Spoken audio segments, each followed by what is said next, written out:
Suasana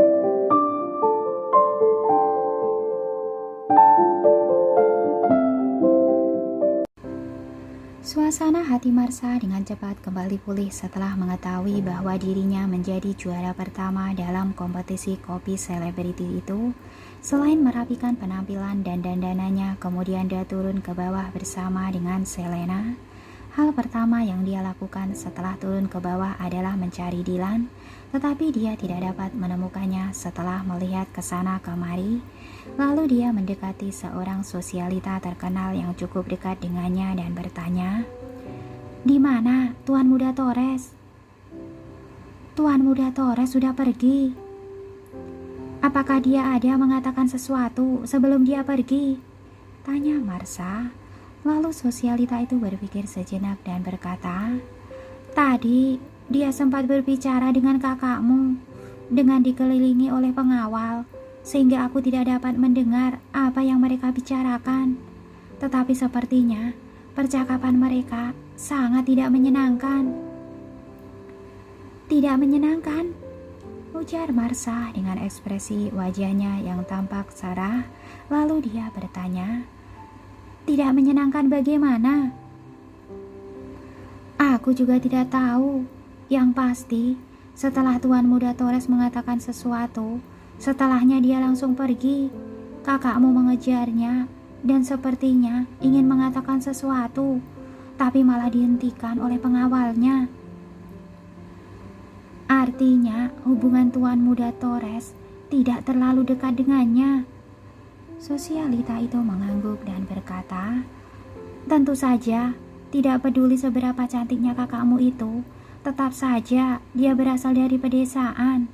Bagaimana mungkin keluarga Torres yang mempunyai reputasi tinggi mau bergaul akrab dengan wanita dari desa? Marsha, kau tidak usah berkecil hati. Aku rasa hanya kau wanita yang cukup pantas untuk disandingkan dengan Tuan Muda Torres di Kyoto." Mendengar ucapannya, Marsha menjadi sangat bahagia dan dia mengangkat alisnya sambil berkata, "Aku sangat menyukaimu. Aku akan memberitahu Papa dan memintanya untuk memberikan beberapa orderan lagi untuk keluargamu." "Wah, ini kabar baik. Marsha, terima kasih." Saat keduanya sedang asik berbicara, tiba-tiba Marsha mendengar ada beberapa sosialita terkenal yang berdiri tidak jauh dari mereka.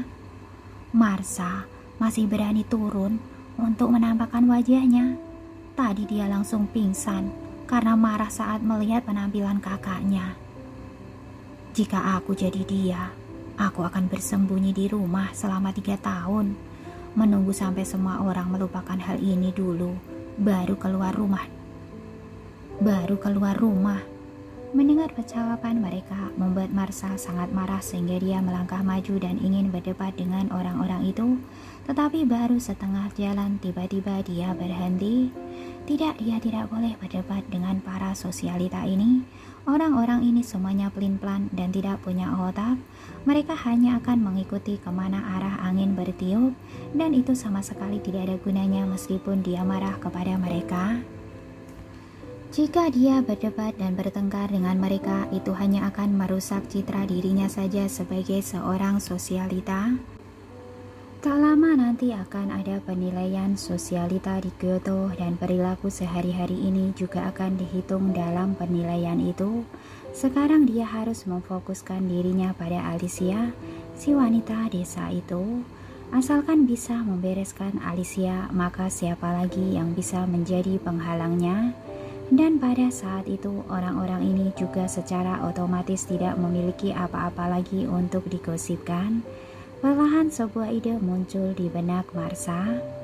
Alicia harus dibuat hilang secepat mungkin, jangan seperti mamanya yang terlalu lambat. Semakin lama masalah ini dibiarkan pasti akan semakin merepotkan. Siapa yang tahu setelah gebrakan penampilan Alicia itu akan muncul lagi masalah-masalah lainnya. Di malam hari, semua tamu telah pergi dan para pelayan telah membersihkan ruang tamu lalu kembali ke kamar mereka untuk tidur. Kamar Alicia juga telah dirapikan. David memberinya kamar suite yang ada di balkonnya. Ini adalah perlakuan terbaik yang dapat diberikan David kepadanya yang menunjukkan bahwa dia sangat menghargainya. Tentu saja Alicia sangat paham mengenainya. Yang dihargai David itu bukanlah dirinya, tetapi manfaat yang bisa dia berikan kepada David. Dan pada saat yang sama Alicia juga melihat ada seorang pelayan yang terus menatapnya dan memata-matai dirinya sejak dari pertengahan acara perjamuan itu sampai selesai. Karena merasa agak takut, jadi setelah mandi dia bersiap-siap untuk tidur. Alicia pun tampak waspada. Siapa yang dapat menduga apa yang akan dilakukan orang-orang di villa ini untuk membuat masalah dengannya? Marsha tampak galau, dia sedang memikirkan bagaimana cara untuk menghadapi Alicia. Dan tiba-tiba dia terpikirkan sebuah ide cemerlang. "Sus, masuklah ke kamarku." Marsha memanggil susternya yang segera datang dan mengetuk pintu. Susternya bertanya, "Nona Marsha, ada apa memanggilku?" Setelah menerima gelang yang berharga jutaan dolar, suster itu menjadi lebih setia terhadap sepasang ibu dan anak itu. Meskipun para pelayan telah mengubah panggilan mereka kepada Marsha menjadi Nona kedua, tetapi suster ini masih tetap memanggilnya sebagai Nona Marsha dan hanya mengakui Marsha sebagai Nona mudanya. Lalu Marsha bertanya kepadanya, "Apakah ada sesuatu yang tidak biasa pada si jalang kecil itu?" Suster menggelengkan kepalanya dan berkata, "Setelah perjamuan, Nona Alicia dipanggil oleh bapak ke ruang kerjanya untuk berbicara. Di tangannya ada sebuah kartu bank, sepertinya diberikan oleh bapak sebagai uang sakunya. Setelah itu, dia kembali ke kamarnya dan tidur. Selain meminta air minum, tak ada lagi perilaku aneh darinya." Mendengar itu, mata Marsha tampak penuh dengan kecemburuan. Semua uang sakunya diberikan oleh mamanya. David adalah orang yang sangat pelit, tetapi dia malah memberikan Alicia kartu banknya di hari pertama dia kembali ke sini. Dengan begitu malah membuat Marsha lebih berniat untuk melenyapkan Alicia. "Sus, aku memerlukan sesuatu. Tolong kau bantu aku mengambilnya dan meletakkannya di kamarnya." "Apa itu?" "Seekor ular berbisa." Dia sudah merencanakannya. Keluarga mereka tinggal di villa, dan villa ini terletak di gunung. Jika seekor ular masuk ke kamar Alicia di tengah malam dan menggigitnya sampai mati, maka kematian Alicia ini bisa dikatakan cukup wajar dan tak ada seorang pun yang akan mencurigainya. "Ular? Ular berbisa?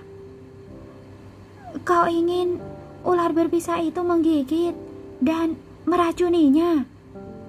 Tangan suster itu tampak sedikit gemetar.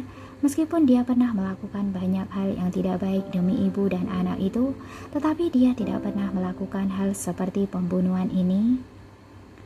"Mengapa kau tidak mau?" "Bukannya aku tidak mau. Aku selalu setia terhadap kau dan Nyonya," ujar suster itu menjelaskan. "Tetapi masalahnya, Nyonya mengingatkan jangan melakukan sesuatu dengan gegabah agar dia tidak menjadi waspada." "Cukup, aku tidak ingin mendengar semua ini. Mamaku terlalu lemah. Dia tidak paham jika semakin dibiarkan masalahnya, pasti akan semakin merepotkan. Seharusnya kita bertindak lebih cepat. Jika kau tidak mau melakukannya, tidak apa-apa. Aku ada orang yang mau melakukannya." "Tetapi Sus, aku ingat bahwa anak bungsumu kecanduan judi. Jadi demi menutupi hutang-hutangnya, kau telah mengambil cukup banyak barang dari rumahku, kan?" Suster itu memandang Marsha dengan tatapan tak percaya. Di usianya yang begitu muda, dia benar-benar telah belajar mencari titik kelemahan orang lain untuk memaksa orang lain melakukan sesuatu untuknya. Dan perlu diketahui bahwa barang-barang yang dia curi dari villa ini semuanya berharga sangat mahal, dan berdasarkan nilai barangnya saja dia pasti bisa mendapatkan hukuman penjara yang cukup lama. Lalu Marsha menambahkan, "Oh ya, Sus, tentu saja. Karena kau telah merawat aku dari kecil, aku juga akan bermurah hati sedikit kepadamu. Asalkan kau mau membantuku melakukan sesuatu, maka hal-hal itu akan selalu menjadi rahasia. Dan kedepannya, jika kau membutuhkan uang lagi, kau dapat langsung memberitahuku kepadaku. Sus, kau pilihlah sendiri, mau atau tidak melakukannya." Suster itu menutup matanya dengan perlahan. Apakah dia punya pilihan? Malam semakin larut, Alicia sudah tertidur, tetapi karena rasa waspada di hatinya membuat tidurnya tidak terlalu lelap, sehingga jika ada sedikit gerakan saja yang terdengar di telinganya, dia akan segera bangun. Di tengah tidurnya, tiba-tiba dia mendengar suara bergerak dari ambang jendela. Alicia segera bangun tetapi tidak bergerak. Dia tetap diam dalam posisi berbaring. Lalu dia hanya mendengar ada suara langkah kaki dari luar balkon. Setelah berhenti beberapa detik, langkah kaki itu kemudian menjauh dan menghilang dari sana. Seseorang telah berjalan ke balkonnya, tetapi orang itu tidak masuk ke kamarnya. Tidak tahu apa yang telah diperbuat oleh orang itu.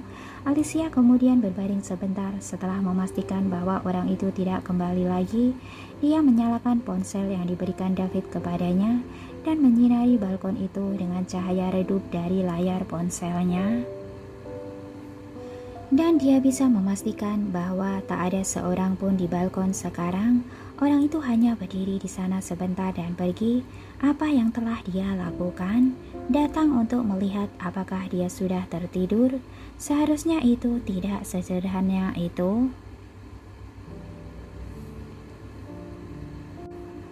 Lalu Alicia bangun, tetapi dia tidak menyalakan lampu kamarnya. Dia masih tetap menggunakan ponselnya untuk menerangi, dan dengan hati-hati dia mencari petunjuk dari setiap bagian ruangan miliknya. Tiba-tiba dia mendengar suara aneh seperti seseorang yang sedang bernafas dengan cepat. Alicia memastikan arah datangnya suara itu dan mendengar bahwa suara itu berasal dari samping tempat tidurnya. Hanya 1 meter saja jaraknya dari tempat dia berdiri. Apa itu? Lalu Alicia buru-buru menyalakan lampu ponselnya yang paling terang dan menyinari tempat itu.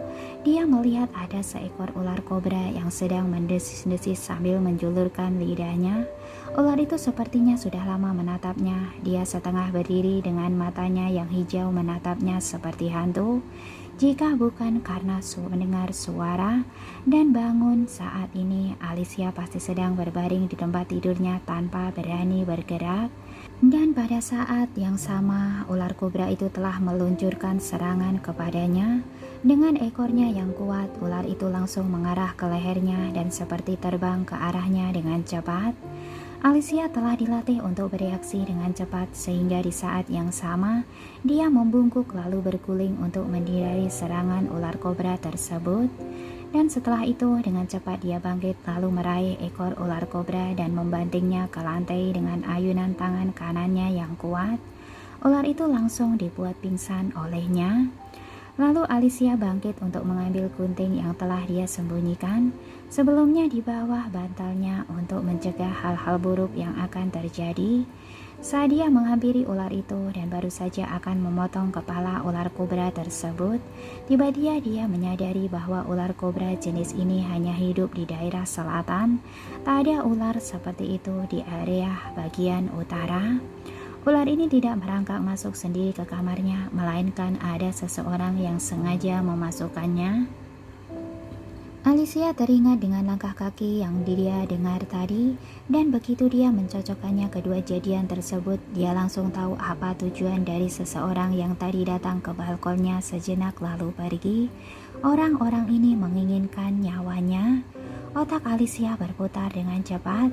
David mengira dia sangat berguna sehingga ingin menggunakannya untuk mendekati keluarga Torres, sehingga dia bersikap baik dan mencintainya. Jadi masalah ini sudah pasti bukan David yang melakukannya. Satu-satunya yang mungkin melakukan hal ini adalah Selena dan Marsha. Tetapi Selena ada orang yang sangat tenang dan cerdas. Dia tidak mungkin melakukan hal seperti itu di hari pertama dia kembali.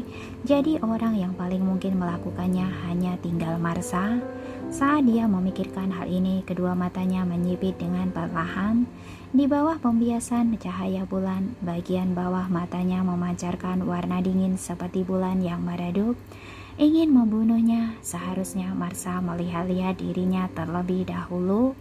Malam semakin larut dan bulan mulai bergerak ke arah barat. Hampir semua orang di villa itu tertidur lelap. Jam 1 pagi adalah jam di mana orang-orang tidur paling lelap. Tetapi Marsha berada di kamarnya sama sekali tidak bisa tidur. Dia sedang menunggu kabar kematian Alicia. Namun setelah menunggu beberapa jam, dia masih juga belum mendapatkan kabar baik. Akhirnya Marsha yang tidak sabar lagi kemudian memanggil susternya untuk segera datang dan masuk ke kamarnya dengan diam-diam. Lalu Marsha bertanya, "Apakah kau tidak melakukannya?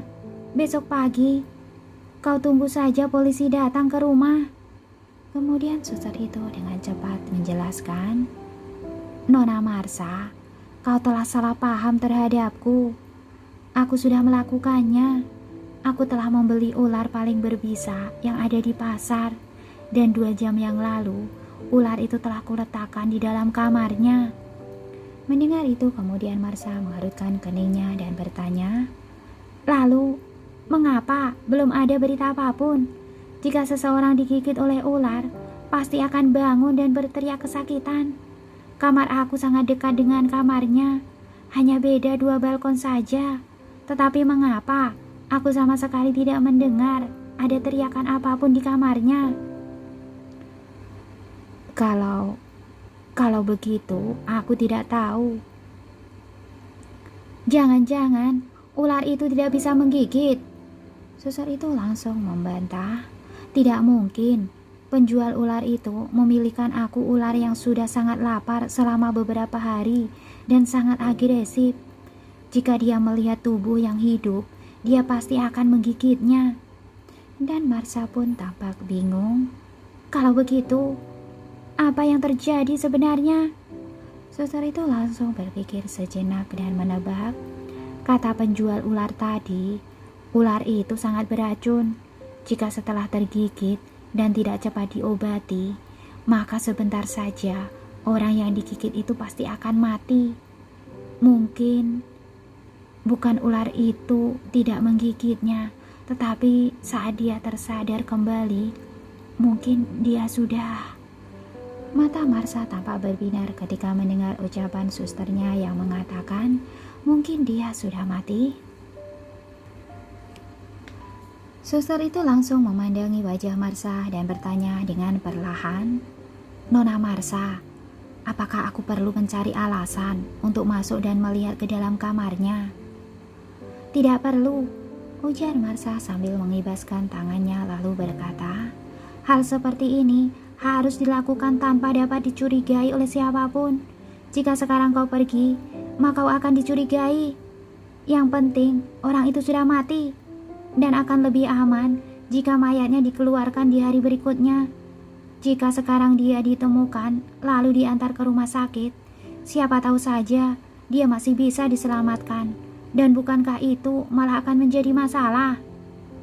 Lalu suster itu mengangguk setuju. "Iya, benar katamu Nona Marsha.